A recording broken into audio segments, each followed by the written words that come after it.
हे दोस्तों नमस्कार। एक बार फिर से स्वागत है आपके अपने यूट्यूब चैनल देव जी के ट्रिक्स में। तो दोस्तों हम लोग यहाँ पर डेली की तरह हिंदी का फुल टेस्ट लगाएंगे, जहाँ पर प्रश्नों की संख्या आपकी 40 है। साथ में वीडियो के अंत में एक टॉपिक भी आपका यहाँ पर पढ़ाया गया है, जो कि कह सकते हैं कि काफ़ी महत्वपूर्ण है, तो उसको भी आप देख सकते हैं और बेहतरीन तैयारी आप कर सकते हैं। टेस्ट के साथ आप बेसिक भी तैयारी आप कर सकते हैं। चलिए स्टार्ट करते हैं। आवाज़ आ रही है?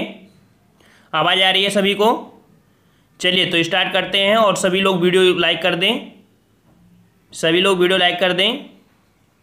चलिए यहाँ पर आपसे प्रश्न पूछा गया है कि निम्न में अधिकरण कारक का परसर्ग कौन सा है। पूछा गया अधिकरण, और अधिकरण में क्या होता है आपके, हमने आपसे बताया है कि कारक चिन्ह पढ़ लीजिए। कारक चिन्ह पढ़ लीजिए, एक नंबर तो आपका पूछा ही जाता है यहाँ पर। तो अधिकरण क्या होता है? में पर होता है। क्या होता है? में पर। तो ऑप्शन राइट आपका हो जाएगा, आपका यहाँ पर फर्स्ट हो जाएगा।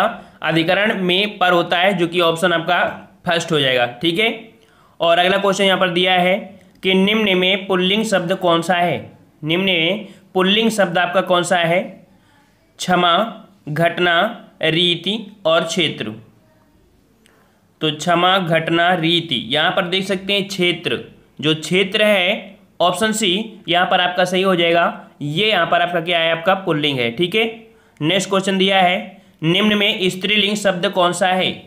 स्त्रीलिंग शब्द कौन सा है? और यहाँ पर स्त्रीलिंग देखना है कि दुख दिया है, गरिमा है, लेख है और स्पर्श। सही जवाब हो जाएगा ऑप्शन राइट आपका यहाँ पर। Very good. ऑप्शन राइट आपका बी हो जाएगा, गरिमा। ठीक है। गरिमा यहाँ पर आपका क्या है? आपका स्त्रीलिंग है। नेक्स्ट क्वेश्चन है कि किसका सदैव प्रयोग जो होता है बहुवचन में होता है। हमने आपको बताया था, पिछले पार्ट में आपको पढ़ा भी दिया था कि बहुवचन और एकवचन क्या होते हैं, पूर्ण रूप से विस्तार भी किया था। तो जिसका प्रयोग सदैव बहुवचन में होता है ये आपका कौन सा है? तो जवाब यहाँ पर आपका फर्स्ट हो जाएगा, दर्शन। याद रखिएगा, दर्शन शब्द का प्रयोग सदैव हम लोग बहुवचन के रूप में ही करते हैं। ठीक है। नेक्स्ट क्वेश्चन है कि निम्न में भूतकाल का उदाहरण बताइए। भूतकाल का उदाहरण आपसे पूछना है। तो यहाँ पर बिल्कुल इजी हो गया है, क्योंकि भूतकाल में था शब्द आपको मिलता है और ऑप्शन में आपको दिया नहीं गया है। तो इस कारण से जवाब आपका हो जाएगा कौन सा? B number. ये आपका यहाँ पर भूतकाल का हो जाएगा। समझ में आ गया ना कि क्रिया के जिस रूप से कार्य की समाप्ति का ज्ञान हो उसे हम लोग भूतकाल की क्रिया कहते हैं। नेक्स्ट क्वेश्चन दिया गया है कि क्रिया के भेद लिखिए। 6 नंबर, क्रिया का भेद बताना है आपको कि वह खाना खा रही है। यहाँ पर बताना है कि कौन सी क्रिया है, खाना खा रही है। 6 का जवाब देना है। और यहाँ पर खाना खा रही है, खाना यहाँ पर आपका कर्म हो जाएगा, जो कि ऑप्शन राइट आपका हो जाएगा यहाँ पर ए नंबर, सकर्मक क्रिया है। ठीक है। क्या है आपकी यहाँ पर? सकर्मक क्रिया है। ठीक है।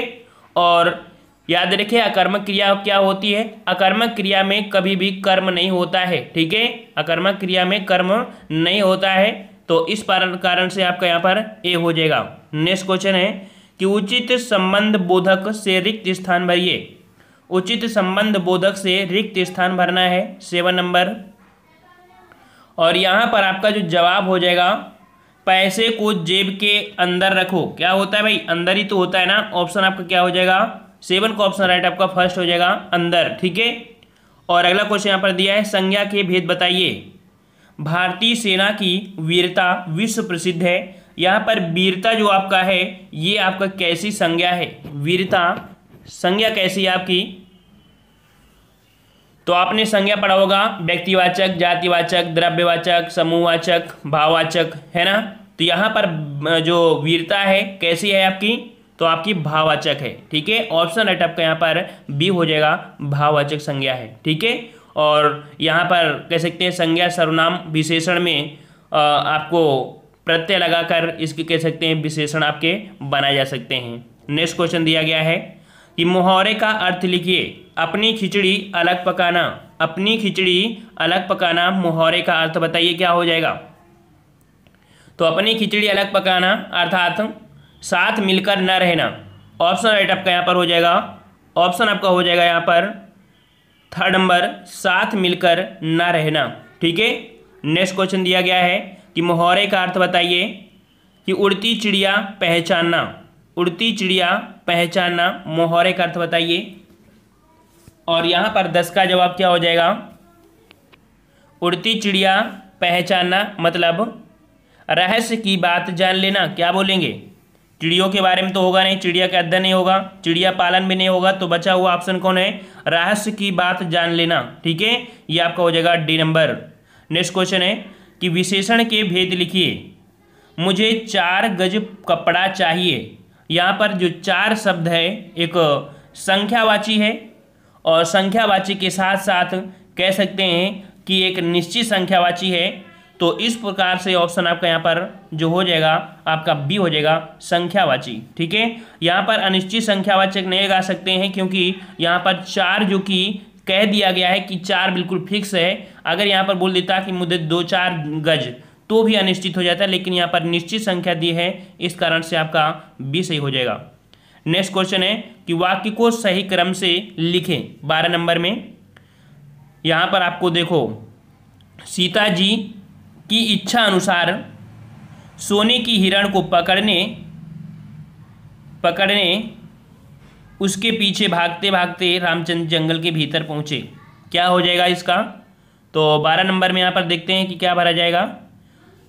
सीता जी की इच्छा अनुसार रामचंद्र जी जंगल के भीतर पहुंचे, सोने की हिरण को पकड़ने उसके पीछे पीछे भागते। ये भी आपका नहीं बन रहा है, तो सही क्या हो जाएगा? सीता जी की इच्छा अनुसार सोने की हिरण को पकड़ने के लिए, सोने की हिरण को पकड़ने के लिए उसके पीछे भागते भागते रामचंद्र जी जंगल के पीछे पहुंचे। यहाँ पर डी नंबर आपका सही हो जाएगा। ठीक है, डी नंबर। नेक्स्ट क्वेश्चन दिया गया है यहाँ पर, अप्रत्यक्ष वार्ता में लिखिए। ऐसे क्वेश्चन आपको देखने को कल भी मिला था। अप्रत्यक्ष वार्ता मतलब कि अध्यापिका ने बच्चों से पूछा, आप लोगों को कौन सा रंग पसंद है? आप लोगों को कौन सा रंग पसंद है? तो यहाँ पर अध्यापक देखिए, अगला क्वेश्चन है कि ऑप्शन है कि अध्यापिका ने बच्चों से पूछा, आप लोगों को कौन सा रंग पसंद है। तो यहाँ पर कह सकते हैं कौन पूछा, अभी ये नहीं कह रहे कि नहीं हो गया। अध्यापिका ने बच्चों से कहलवाना चाहा कि आप लोगों को कौन सा रंग पसंद है। अध्यापिका ने बच्चों से कहा कि आप लोगों को कौन सा रंग पसंद है। अध्यापिका ने बच्चों से पूछा कि उन्हें कौन सा रंग पसंद है। यहाँ पर अप्रत्यक्ष से पूछा गया था और अप्रत्यक्ष में देखा जाए तो अध्यापिका ने बच्चों से पूछा कि आप लोगों को कौन सा रंग पसंद है। यहाँ पर आपका फर्स्ट आपका सही हो जाएगा। ठीक है, और अगला क्वेश्चन यहाँ पर दिया गया है, विलोम शब्द लिखिए। विलोम शब्द आपसे पूछा है, विलोम शब्द लिखिए। उत्थान का विलोम क्या हो जाएगा? उत्थान का विलोम क्या हो जाएगा? देखो, उत्थान का मतलब होता है वृद्धि या प्रगति करना। ठीक है, तो इसका आपका विलोम हो जाएगा पतन, या कह सकते हैं कमी, या कह सकते हो उतार करना। तो आपका जवाब हो जाएगा कौन सा? ऑप्शन आपका हो जाएगा यहाँ पर 3rd नंबर आपका हो जाएगा। नेक्स्ट क्वेश्चन दिया गया है कि वाक्यांश के लिए एक शब्द लिखिए। जिसकी गहराई का पता ना चले, जिसकी गहराई का पता ना चले उसे क्या बोलते हैं? तो जिसकी गहराई का पता ना चले उसके लिए बोलते हैं अथाह। बोलते हैं ना कि अथाह गहराई है। ठीक है, ऑप्शन 3rd हो जाएगा। अगला है पर्यायवाची, आपको बताना है विश्वास का पर्यायवाची। विश्वास का पर्यायवाची 16 नंबर का जवाब देना है। चलिए साथियों, जवाब देते रहिए। तो विश्वास का पर्यायवाची शब्द यहाँ पर निश्चित धारणा, यकीन एवं भरोसा हो जाएगा। ठीक है, तो यहाँ पर कह सकते हैं 16 का ऑप्शन आपका हो जाएगा बी नंबर, भरोसा करना। ठीक है, देखो निश्चित धारणा, यकीन, भरोसा आज शब्द आपके हो जाएंगे। अगला क्वेश्चन है, विलोम शब्द दिया है शाश्वत। शाश्वत का विलोम आपको बताना है। तो शाश्वत का मतलब आपको पता होना चाहिए कि शाश्वत का अर्थ होता है सदा रहने वाला। ठीक है, सदा रहने वाला एवं क्षणिक का अर्थ यहाँ पर हो जाएगा शीघ्र समाप्त होने वाला। तो जवाब हो जाएगा आपका यहाँ पर जो कि शाश्वत का हो जाएगा आपका डी नंबर, क्षणिक, मतलब आपको कह सकते हैं कि शीघ्र ही समाप्त हो जाने वाला। ठीक है, तो शाश्वत का विलोम बना क्षणिक। नेक्स्ट क्वेश्चन है कि सही शब्द से रिक्त स्थान भरिए। मोहन की बुद्धि यहाँ पर कह सकते हैं तेज है। क्या कह सकते हैं? तेज है। तो यहाँ पर आपका जवाब फर्स्ट भरा जाएगा। ठीक है, नेक्स्ट क्वेश्चन है वाक्य शुद्ध कीजिए। वाक्य शुद्ध कीजिए। कह रहा आपसे जीवन और साहित्य का घोर संबंध है। तो घोर शब्द तो आपको होता नहीं है, इसका आपको सही करना है। तो जीवन और साहित्य का संबंध है, ये भी नहीं। अब देखो, जीवन और साहित्य का घनघोर शब्द नहीं होगा। जीवन और साहित्य का संबंधित है, नहीं। जीवन और साहित्य का घनिष्ठ संबंध है। तो याद रखिएगा कि जीवन और साहित्य का घनिष्ठ संबंध होता है। ऑप्शन आपका यहाँ पर डी सही हो जाएगा। चलिए नेक्स्ट क्वेश्चन है कि वर्तनी शुद्ध कीजिए। वर्तनी शुद्ध कीजिए, तो यहाँ पर दिया प्रदर्शनी। प्रदर्शनी, और प्रदर्शनी जो सही लिखा जाएगा वो किस प्रकार से, चलिए जवाब दीजिए। तो यहाँ पर 20 का ऑप्शन राइट, सही जवाब हो जाएगा आपका डी नंबर। प्रदर्शनी इस प्रकार से सही लिखा जाता है, ठीक है। डी नंबर आपका यहाँ पर सही हो जाएगा। नेक्स्ट क्वेश्चन है, यहाँ पर दिया गया है जो कि गद्यांश, और गद्यांश, छोटे गद्यांश को आप पढ़ सकते हैं। बड़े गद्यांश को पढ़ने के लिए आप प्रश्नों को पढ़िए और उसके आंसर ढूंढिए, ठीक है। वैसे भी आप लोग स्किप करा देते हैं, तो हम लोग यहाँ पर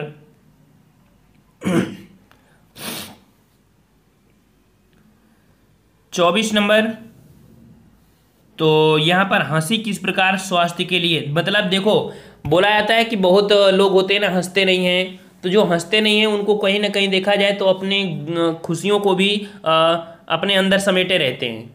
हंसना जरूरी है, क्योंकि हंसने से पाचन शक्ति बढ़ती है, रक्त को चलान होता है, अधिक पसीना आने लगता है, ठीक है। अर्थात सभी, तो याद रखिएगा हम ये प्रश्न बता रहे हैं आपके लाभ के लिए कि हमेशा हंसते रहा करिए, ठीक है। तो इस प्रकार से अपनी खुशी को छुपाया मत करिए।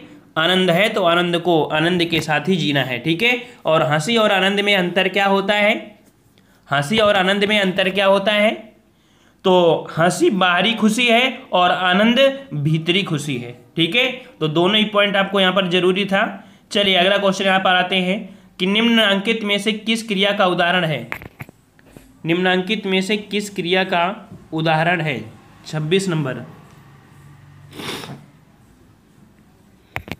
यहाँ पर ऐसा कोई चीज तो दिया नहीं गया है। निम्नलिखित में से किस क्रिया का उदाहरण है, प्रेरणार्थक क्रिया, द्वित्वात्मक क्रिया, संयुक्त क्रिया, पूर्वकालिक क्रिया। तो भाई 26 नंबर में कुछ ना कुछ आपका मिसप्रिंट यहाँ पर दिया गया है, ठीक है। यहाँ थोड़ा सा मिसप्रिंट दिया गया है। चलो 27 नंबर लगाते हैं कि भाषा शब्द संस्कृत के किस धातु से बना है। भाषा शब्द संस्कृत के किस धातु से बना है, चलिए 27 जवाब दीजिए। तो यहाँ पर आपका 27 का जवाब हो जाएगा ऑप्शन राइट आपका 3rd नंबर, भाष्य से बना है, ठीक है। भाष्य, जो कि ऑप्शन आपका कौन दिख रहा है, ये वाला भाष्य, ठीक है। अगला क्वेश्चन है कि उषा कविता में किसका शब्द चित्र है। उषा कविता में किसका शब्द चित्र है। तो यहाँ पर याद रखिए हमने कल भी बताया था कि उषा कवि में, जो कि शमशेर बहादुर सिंह की कविता है, इसमें प्रकृति का चित्रण वर्णन किया गया है। हमने बताया था डेली रिवीजन करते रहिए, ठीक है। डेली रिवीजन करोगे तभी आपको फायदा होगा। तो यहाँ पर आपका 28 को आपका 3rd हो जाएगा कि उषा कविता में जो आपके शमशेर बहादुर सिंह है, इन्होंने प्रकृति का चित्रण किया है, ठीक है। अगला क्वेश्चन यहाँ पर दिया है कि मधुर मधुर मेरे दीपक जल में कौन सा भाव व्यक्त हुआ है, और ये भी हमने आपको कल बताया था। और जो कि हमने बताया था कि महादेवी वर्मा, ठीक है, महादेवी वर्मा की कविता जो आपकी है मधुर मधुर दीपक जल, इसमें कवित्री ने विरह और रहस्य का भाव व्यक्त किया था। ऑप्शन इसका हो जाएगा डी नंबर। अगला क्वेश्चन यहाँ पर दिया है कि निजवाचक सर्वनाम का प्रयोग नीचे किस वाक्य में हुआ है। निजवाचक, यहाँ पर देख सकते हैं कि निजवाचक जो आपका है, इसमें प्रयोग आपका जो हुआ है किस में हुआ है। निज मतलब स्वयं के लिए, और स्वयं अर्थात आप भला तो जग भला। यहाँ पर देख सकते हैं डी नंबर आपका हो जाएगा आप भला तो जग भला, ये आपका हो जाएगा निजवाचक। शिव का विशेषण क्या है, शिव का विशेषण बताना है, और शिव का विशेषण क्या हो जाएगा 31 नंबर में। तो देखो संज्ञा या सर्वनाम शब्दों की विशेषता बतलाने वाले शब्दों को विशेषण कहते हैं। तो शैव शब्द शिव का विशेषण हो जाएगा, शैव। ऑप्शन आपका 3rd हो जाएगा शैव। अगला है कि जी हाँ हुजूर मैं गीत बेचता हूँ, किस पंक्ति की किस कविता की पंक्ति है। जी हाँ हुजूर मैं गीत बेचता हूँ, 32 में जवाब हो जाएगा, ये आपका है गीत फरोश, ठीक है। आपको ऐसे टेस्ट लगवाएंगे कि आपको जो कठिन लग रहे हैं रेगुलर आपको कहीं ना कहीं घूम फिर के मिलेंगे और आपको रट जाएंगे। हमने बताया है इसको रटने का एक ही तरीका है कि डेली का डेली टेस्ट लगाइए, और डेली का डेली टेस्ट लगाएंगे तो कहीं ना कहीं आपको क्वेश्चन मिलते रहेंगे और डायरेक्ट एग्जाम में जाके आंसर लगा के आ जाएंगे। ठीक है, तो यहाँ पर गीत फरोश हो जाएगा, जो कि ऑप्शन राइट आपका कौन हो जाएगा, 32 का 4 हो जाएगा। ठीक है, और हमने बताया था कि गीत फरोश किसका है, तो भवानी प्रसाद मिश्र की कविता है। ठीक है, गीत फरोश। अगला, हिमाद्री तुंग सुंग से क्या है, ये भी क्वेश्चन आपको मिला था, हिमाद्री तुंग सुंग से क्या है। तो यहां पर हिमाद्री तुंग सुंग से कह सकते हैं कि जवाब हो जाएगा 3rd नंबर, ये आपका प्रयाण गीत है। क्या है आपका, ये प्रयाण गीत है, जो कि जयशंकर प्रसाद के नाटक चंद्रगुप्त से लिया गया है। क्वेश्चन आपके लगभग क्या है, वही क्वेश्चन है, लेकिन यहाँ पर थोड़ा सा पूछने का तरीका बदल दिया है, क्योंकि वहां पर आपने थोड़ा पढ़ा था, तो इसको भी आपको पढ़ना पड़ेगा कि जयशंकर प्रसाद की काव्य भाषा कौन सी है। जयशंकर प्रसाद की काव्य भाषा कौन सी है, तो यहाँ पर जवाब हो जाएगा ऑप्शन आपका यहाँ पर डी नंबर आपकी हो जाएगी, खड़ी बोली हिंदी। ठीक है, 34 का ऑप्शन आपका डी हो जाएगा। देखो, जयशंकर प्रसाद जो है वो छायावत के कवि हैं, और ये कवि होने के साथ साथ एक नाटककार, कहानीकार भी है, और इनका प्रमुख महाकाव्य देखा जाए तो कामायनी है, और इन्होंने काव्य की रचना खड़ी बोली में ही किया है। ठीक है, नेक्स्ट क्वेश्चन दिया है कि जनतंत्र का जन्म किस कवि की रचना है। जनतंत्र का जन्म किस कवि की रचना है, और ये भी क्वेश्चन आपको देखने को मिला था। ये है आपके ऑप्शन 3rd, दिनकर जी की है। ठीक है, रामधारी सिंह दिनकर की प्रमुख कृतियों में आपकी है जनतंत्र का जन्म। ठीक है, और नेक्स्ट क्वेश्चन का आते हैं। डेली आप रिवीजन करिए भाई, जिनको यहाँ पर कठिन लग रहा है डेली रिवीजन करिए। अगला, भूतकाल के कितने भेद होते हैं।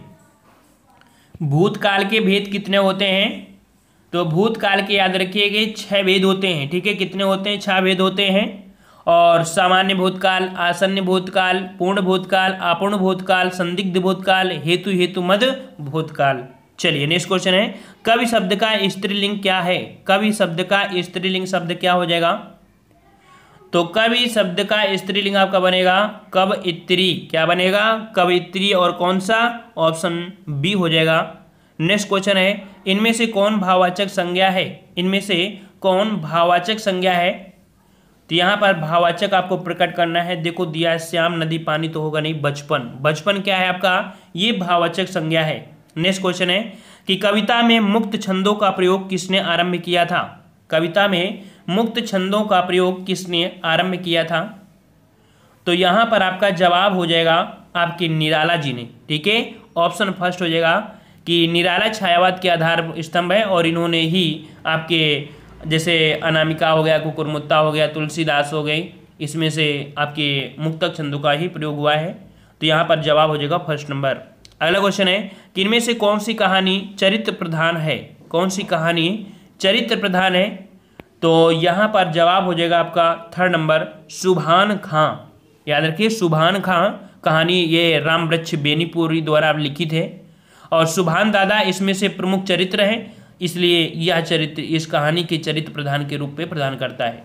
ठीक है, और नेक्स्ट क्वेश्चन, हाँ यहाँ पर हमने बताया था 40 प्रश्न होंगे, और डेली टेस्ट करिए। जिनको लग रहा है कि ये सर कैसे पढ़े, कहाँ से पढ़े, तो कुछ भी आ सकता है, लेकिन टेस्ट पेपर आपके हम इतने करा देते हैं, हर एक एग्जाम के करा देते हैं कि आपको किसी भी एग्जाम में बैठिए आपको ऐसे ही प्रश्न आपको देखने को मिलेंगे।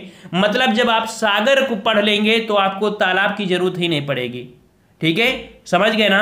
जब डेली टेस्ट लगाएंगे, डेली टेस्ट लगाएंगे, तो आपको जरूरत नहीं पड़ेगी कि नहीं इसको हम रटें, क्योंकि वो रट जाएगा। आप एक टारगेट रख लीजिए कि हमको 8:30 बजे यहाँ पर आना है तो आना है, बस आधा घंटा समय देना है। हिंदी में आपको कोई दिक्कत नहीं है, और हिंदी आपको नंबर बना देगी। अब यहाँ पर टॉपिक उनके लिए जो बिल्कुल वीक हैं। ठीक है, हर्ष स्वर क्या होते हैं, तो आप सबको पता है कि छोटा छोटी ये आपके 4 हो गए। हर्ष स्वर को मूल स्वर भी कहते हैं, याद रखिए, हर्ष स्वर को मूल स्वर भी कहते हैं। दीर्घ स्वर की संख्या आप देख सकते हैं आपकी 7 होती है।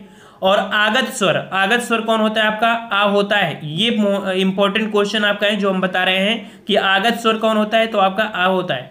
अग्रस्वर क्या होते हैं, तो जब बोलते हो तो बोलने में क्या होता है, ई उ, तो इसमें ओठ आपके आगे की ओर भगते हैं। ठीक है, और मध्य स्वर होते हैं जो आपका कौन होते हैं, आपका आ होता है। अर्थात जीभ जो है तो अग्र स्वर होते हैं ये वाले जो होते हैं ये आपके ये हैं, मध्य स्वर जो आपका है वो आपका ये है, और पश्च स्वर जो आपके होते हैं वो आपकी जीभ के पिछले भाग से निकलते हैं। ठीक है, ये आपके हो गए पिछले भाग से निकलने वाले।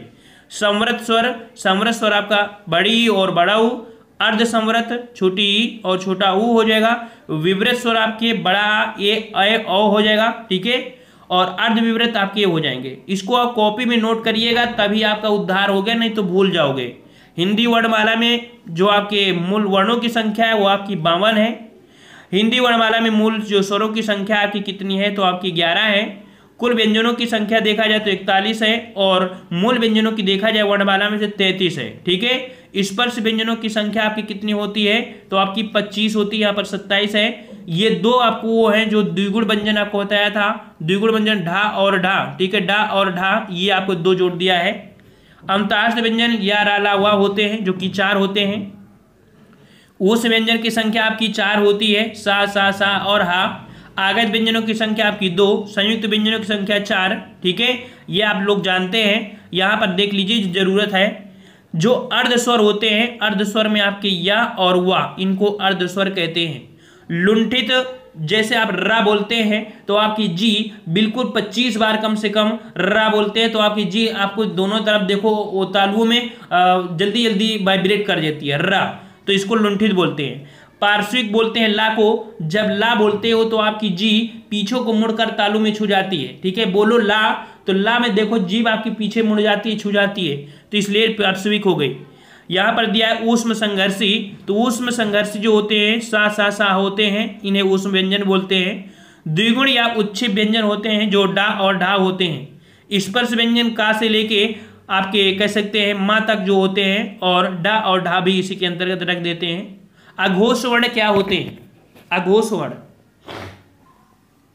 तो अघोष वर्ण होते हैं प्रत्येक वर्ग के प्रथम और द्वितीय जो वर्ण होते हैं, और जो आपके ये वर्ण होते हैं फा सा सा हा, ये अघोष में होते हैं।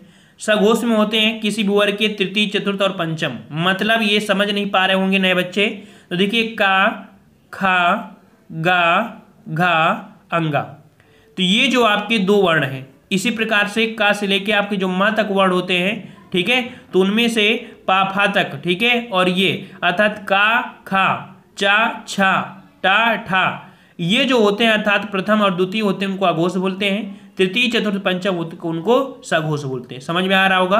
अल्प प्राण की बात करें तो अल्प प्राण होते हैं प्रत्येक वर्ग में प्रथम तृतीय पंचम, अर्थात का खा गा घा और अंगा, इसमें से विषम स्थान यह कह सकते हैं कि फर्स्ट थर्ड और यहाँ पर 5, ये अल्प प्राण होते हैं, और सम स्थान वाले आपके होते हैं महाप्राण होते हैं। ठीक है, तो अल्प प्राण महाप्राण आपने यहाँ पर सीख लिया। और यहाँ पर देख सकते हैं नासिक व्यंजन कौन होते हैं, नासिक व्यंजन होते हैं जो कि ये क्वेश्चन अभी हाल ही में पूछा गया था कि पंचमाक्षर कौन होते हैं, तो पंचमाक्षर होते हैं जो वर्ग के अंतिम होते हैं, जो कि अंगा या है ना। कंठ वाले तो आप जानते हैं, तालव्य भी जानते हैं। अब यहाँ पर तालव्य में एक चीज पहचान करना है कि चाछा जाझा इया तो होता है, लेकिन यहाँ पर सा और या भी आपके तालव्य के अंतर्गत ही आते हैं। ठीक है, ये पॉइंट आपको नोट करना है।